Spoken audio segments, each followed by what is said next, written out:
ওম শান্তি। আজকের সাকার মহাবাক্য ৯ এপ্রিল ২০২৪।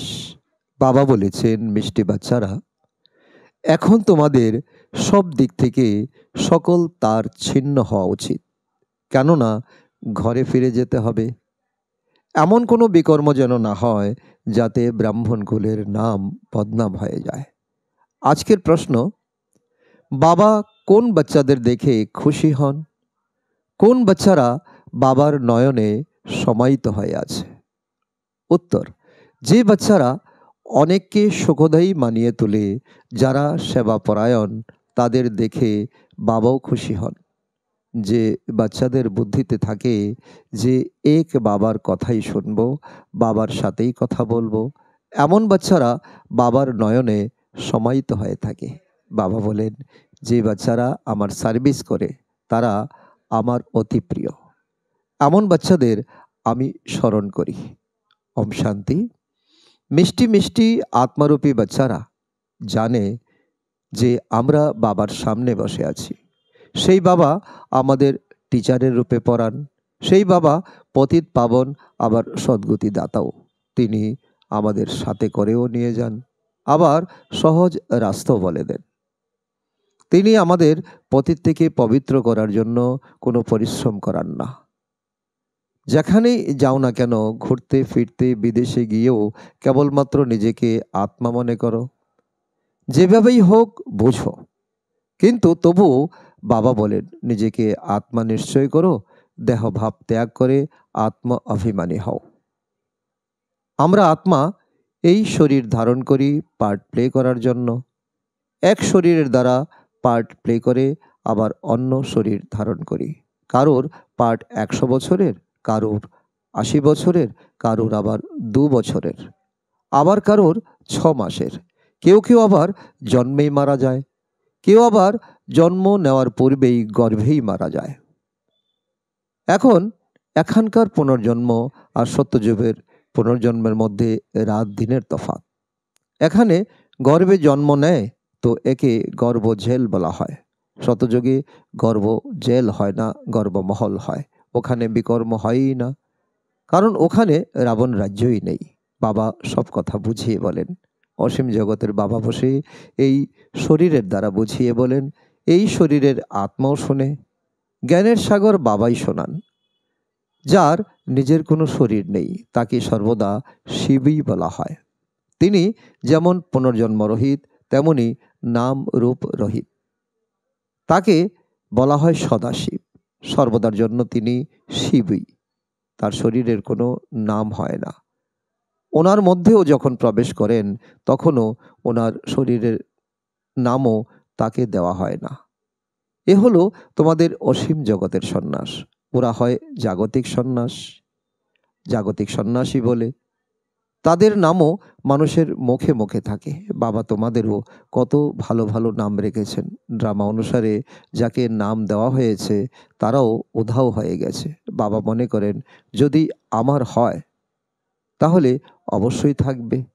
বাবাকে কখনোই তালাক দেবে না, কিন্তু তবুও যদি দিয়ে দেয় তাহলে নাম রেখে আর কি লাভ হবে? সন্ন্যাসীরাও যদি ঘরে ফিরে আসে তখন পুরানো নামেই চলতে থাকে। ঘরেও তো আসে, তাই না? এমনও নয় যে সন্ন্যাসী হলে তাদের মিত্র সম্বন্ধী ইত্যাদি স্মরণে আসে না।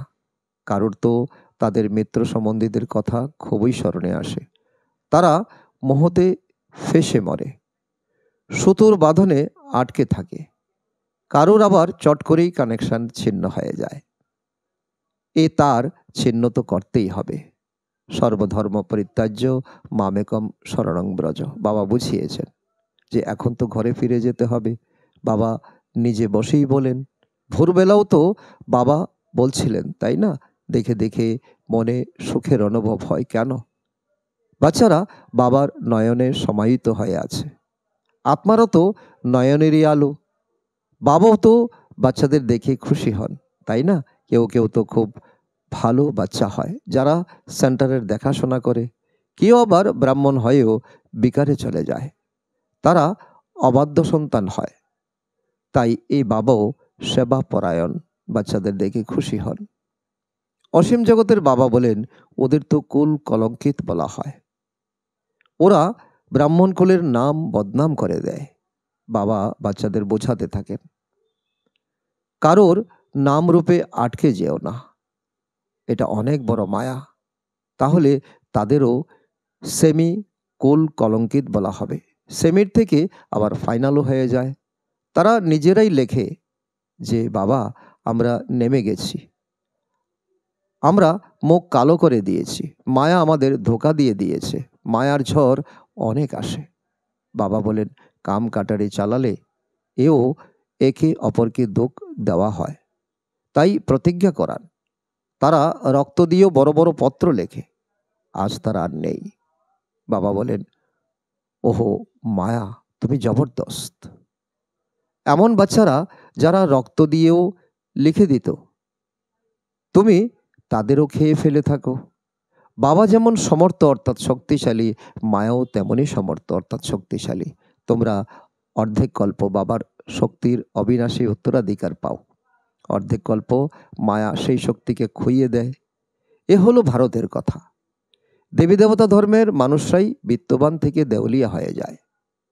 এখন তোমরা লক্ষ্মী নারায়ণের মন্দিরে যাবে, তোমরা তো আশ্চর্য হয়ে যাবে, আমরা তো এই কুলের অর্থাৎ ঘরানার ছিলাম, আমরাই তো দেবী দেবতা ছিলাম, আমরাই সত্যযুগে ছিলাম, আমাদের এই রাজত্ব ছিল।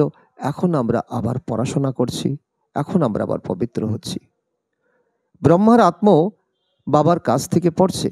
পূর্বে তো তোমরা যেখানে যেখানে সেখানে মাথা ঢুকতে, এখন তোমাদের জ্ঞান হয়েছে না, তোমরা প্রত্যেকেরই সম্পূর্ণ 84 জন্মের কাহানি জানো, প্রত্যেকেই তার নিজের নিজের ভূমিকা পালন করে। বাবা বলেন, বাচ্চারা সর্বদা খুশিতে থাকো।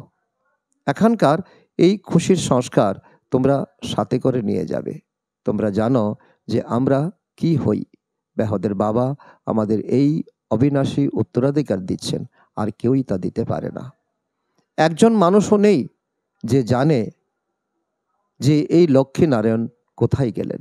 তারা মনে করে ওনারা যেখান থেকে এসেছিলেন সেখানে চলে গেছেন। সেই স্থানটা কোথায়? বাবা এখন বলছেন, তোমরা বুদ্ধি দিয়ে বিচার করো। ভক্তি মার্গেও তোমরা বেদ শাস্ত্র পড়তে, এখন আমি তোমাদের জ্ঞান শোনাচ্ছি। তোমরা বিচার করো, ভক্তি সঠিক নাকি আমরা সঠিক। বাবা অর্থাৎ রাম হলেন সঠিক, রাবণ হলো বেঠিক। প্রতি কথাই অসত্য বলে। এ কেবল জ্ঞানের কথার জন্যই বলা হয়। তোমরা এখন বুঝতে পারো যে প্রথমে আমরা সবাই অসত্য বলতাম, দান পুণ্য ইত্যাদি করেও সিঁড়িতে নেমে এসেছি, অধঃপতন হয়েছে। তোমরা আত্মাদেরই দাও। যে পাপাত্মা, সেই পাপাত্মাকে দিলে পুণ্য আত্মা কিভাবে হবে? এই নলেজ তো তোমাদের থাকা উচিত। এখানে আত্মাদের এই দেওয়া নেওয়া হয় না। এখানে তো লাখ টাকারও ধার নিতে থাকে। এই রাবণ রাজ্যে প্রতি পদে মানুষের দুঃখ। এখন তোমরা সঙ্গম যুগে আছো, তোমাদের তো এখন প্রতি পদে পদম। দেবতারা পদম পতি কিভাবে হয়েছে এ কথা কেউই জানে না। স্বর্গ তো অবশ্যই ছিল, তার নিদর্শনও আছে। বাকি ওরা তো জানেই না যে তারা পূর্বজন্মে কি এমন কর্ম করেছে যে রাজ্য ভাগ্যের অধিকারী হয়েছে। সেটা তো হলো নতুন সৃষ্টি, ওখানে অপ্রয়োজনীয় চিন্তা হয়ই না। ওই দুনিয়াকে শোকধাম বলা হয়। এ হলো 5000 বছরের কথা। তোমরা এই পরাপর সুখের জন্য, পবিত্র হওয়ার জন্য বাবা অনেক যুক্তি বলেন। তিনি কত ভালোভাবে বুঝিয়ে বলেন। শান্তিধাম হলো আত্মাদের থাকার জায়গা। তাকে সুইট হোম বা মিষ্টি ঘর বলা হয়। বিদেশ থেকে ফিরলে যেমন মনে করবে, এখন আমরা আমাদের সুইট হোমে ফিরে যাচ্ছি। তোমাদের সুইট হোম হলো শান্তিধাম। বাবাও তো শান্তির সাগর, যার পার্ট পরের দিকে হবে। তিনি কত সময় শান্তিতে থাকেন? বাবার খুবই অল্প সময়ের পার্ট। এই ড্রামাতে তোমাদের হলো হিরো হিরোইনের পার্ট। তোমরা এই বিশ্বের মালিক হও। এই নেশা কখনো আর কারোরই হওয়া সম্ভব নয়। আর কারোর ভাগ্যে এই স্বর্গের সুখই নেই। এ তো তোমরা বাচ্চারাই পাও। যেই বাচ্চাদের বাবা দেখেন তারা বলে, বাবা তোমার কথাই বলবো, তোমার সাথেই কথা বলবো। বাবাও বলেন, বাচ্চারা আমি তোমাদের দেখেও খুবই খুশি হই। আমি 5,000 বছর পরে এসেছি। আমি বাচ্চাদের দোকদাম থেকে শোকদামে নিয়ে যাই, কেননা কাম চিতায় বসে সকলেই জলে ভস্ম হয়ে গেছে। এখন তাদের কবর থেকে বের করতে হবে। আত্মারা তো সবাই এখানে হাজির, তাদের পবিত্র হতে হবে। বাবা বলেন, বাচ্চারা বুদ্ধির দ্বারা এক সদ্গুরুকে স্মরণ করো আর সবাইকে ভুলে যাও। একের সাথেই সম্পর্ক রাখতে হবে। তোমরা বলেছিলে তুমি এলে তুমি ছাড়া আর কেউই নয়, একমাত্র তোমার মতেই চলব, আমরা শ্রেষ্ঠ হব। এমন মহিমাও আছে যে উঁচুর থেকে উঁচু হলেন ভগবান, তার মতও উঁচুর থেকে উঁচু। বাবা নিজেই বলেন, এই জ্ঞান যা আমি তোমাদের দেই তা প্রায় লোপ হয়ে যাবে। ভক্তি মার্গের শাস্ত্র পরম্পরা ধরে চলে আসছে। এমনও বলা হয় যে রাবণও চলে আসে। তোমরা জিজ্ঞাসা করো, রাবণকে তোমরা কবে থেকে জ্বালাও, কেন জ্বালাও? কেউ কিছুই জানে না। অর্থ না জানার কারণে কত আনন্দ করে পালন করে সেই তিথি, সেই দিন। অনেক অতিথিকে তারা ডাকে যেন তারা রাবণ জ্বালানোর উৎসব পালন করে। তোমরা বুঝতেই পারো না কবে থেকে রাবণকে বানিয়ে আসছে, দিনে দিনে আরো বড় বানাচ্ছে। তারা বলে এই পরম্পরা ধরে চলে আসছে, কিন্তু এমন তো হতেই পারে না। অবশেষে রাবণকে কতদিন পর্যন্ত জ্বালাতে থাকবে তা কি জানো? তোমরা তো জানো যে বাকি অল্প সময় আছে, এরপর তো এর রাজ্য আর থাকবেই না। বাবা বলেন যে বাচ্চারা, এই রাবণ হলো সবথেকে বড় শত্রু, এর উপর বিজয় লাভ করতে হবে। মানুষের বুদ্ধিতে অনেক কথা আসে। তোমরা জানো যে এই ড্রামাতে সেকেন্ড বাই সেকেন্ড যা চলে এসেছে তা সবই নির্ধারিত আছে। তোমরা তিথি তারিখ সম্পূর্ণ হিসেব বের করতে পারো। কত ঘন্টা, কত বছর, কত মাস আমাদের এই পাঠ চলে, এই সম্পূর্ণ জ্ঞান বুদ্ধিতে থাকা উচিত। বাবা আমাদের এই কথা বুঝিয়ে বলেন। বাবা বলেন, আমি হলাম পতিত পাবন, তোমরা আমাকে ডাকো, হে পতিত পাবন তুমি এসে আমাদের পবিত্র বানাও, আমাদের শান্তির দুনিয়াতে নিয়ে চলো। পবিত্র দুনিয়া হলো শান্তিধাম আর সুখধাম। এখন তো এখানে সবাই পতিত, তোমরা সবসময় বাবা বাবা বলতে থাকো, এ কথা ভুলে যেও না, তাহলে সর্বদা শিব বাবা স্মরণে আসবে। ইনি আমাদের বাবা। প্রথমে ইনি হলেন অসীম জগতের বাবা। বাবা বললে অবিনাশী উত্তরাধিকার, খুশির অনুভব হয়। কেবল ভগবান বা ঈশ্বর বললে এমন ভাবনা আসবে না। তোমরা সবাইকে বলো। অসীম জগতের বাবা আমাদের ব্রহ্মার দ্বারা বোঝান। ইনি হলেন ওনার রথ। তিনি ওনার দ্বারা বলেন, বাচ্চারা আমি তোমাদের এমন বানাই। এই ব্যাজে সম্পূর্ণ জ্ঞান ভরা আছে। পরের দিকে তোমাদের এটাই স্মরণে থাকবে, শান্তিধাম আর সুখধাম। দুঃখধামকে তো তোমরা ভুলতে থাকো। তোমরা এটাও জানো যে সবাই নম্বরের ক্রম অনুসারে সবাই নিজের নিজের টাইমে আসবে। ইসলাম, বুদ্ধ, খ্রিস্টান ইত্যাদি কত কত আত্মা রয়েছে, অনেক অনেক ভাষা। প্রথমে ছিল এক ধর্ম, তারপর কত বের হয়ে গেছে, কত লড়াই ইত্যাদি লেগেই আছে। সকলেই লড়াই করছে, কারণ সকলেই এখন অনাথ হয়ে গেছে, পিতাকে ভুলে গেছে। বাবা এখন বলছেন, আমি তোমাদের যে রাজ্যের অধিকারী দেই তা কখনোই কেউ ছিনিয়ে নিতে পারে না। বাবা স্বর্গের অবিনাশী উত্তরাধিকার দেন, যা কেউই ছিনিয়ে নিতে পারে না, কারণ সত্যযুগে রাবণ থাকবেই না। এতে তোমাদের অখণ্ড অটল অটুট থাকবে। মায়ার ঝড় তো অবশ্যই আসবে এই সময়, যারা প্রথম দিকে থাকবে তারা তো সবই অনুভব করবে। এই রোগ ব্যাধি সব চিরকালের জন্য শেষ হয়ে যাবে। তাই কর্মের হিসাবপত্র, রোগ ব্যাধি ইত্যাদি বেশি এলে ভয় পেও না। এ সবই পরের দিকের, এরপর তার হবে না। ২৫০০ বৎসর তোমরা নিরোগী থাকবে, এখন সবই উথলে উথলে আসবে। বৃদ্ধকেও মায়া যুবা করে দেবে। মানুষ যখন বানপ্রস্থে যায় তখন সঙ্গে কোনো ফিমেলস যায় না। সন্ন্যাসীরাও জঙ্গলে চলে যায়, সেখানেও কোনো ফিমেলস থাকে না। তারা কারুর দিকেই তাকায় না, ভিক্ষা নেয় আর চলে যায়। আগে তো স্ত্রীর দিকেও তাকাতো না। তারা মনে করত তাহলে বুদ্ধি সেই দিকে আকৃষ্ট হবে। ভাই বোনের সম্পর্কেও বুদ্ধি আকৃষ্ট করে। তাই বাবা বলেন, ভাই ভাইয়ের দৃষ্টিতে দেখো। এটাই হলো শুদ্ধ পবিত্র দৃষ্টি, যা তোমরা এই সময় ব্রাহ্মণরা এই সময় তোমরা অর্জন করতে পারো। শরীরের নামের আকর্ষণও যেন না থাকে, এ হলো অনেক উঁচু লক্ষ্য। একদম ওপরে শিখরে যেতে হবে। এই রাজধানী এখন স্থাপন হচ্ছে, এতে অনেক পরিশ্রম। তোমরা বলো আমরা তো লক্ষ্মী নারায়ণ হব। বাবা বলেন, আচ্ছা ঠিক আছে, হও। আমার শ্রীমতে চলো। মায়ার ঝড় তো আসবেই। কর্ম ইন্দ্রিয় দিয়ে কোনো খারাপ কাজ করো না। দেউলিয়া তো এইভাবে হয়। এমনও নয় যে জ্ঞানে এলো তো তারপর দেউলিয়া হয়ে গেল, এ তো চলেই আসছে। বাবা বলেন, আমি আসি তোমাদের পতীত থেকে পবিত্র করতে। কখনো কেউ খুব ভালো সেবা করে, অন্যদেরও বোঝায়, তারপর দেউলিয়া হয়ে নিজেই চলে যায়। মায়া খুবই জবরদস্ত। ভালো ভালো বাচ্চাদের পতন হয়।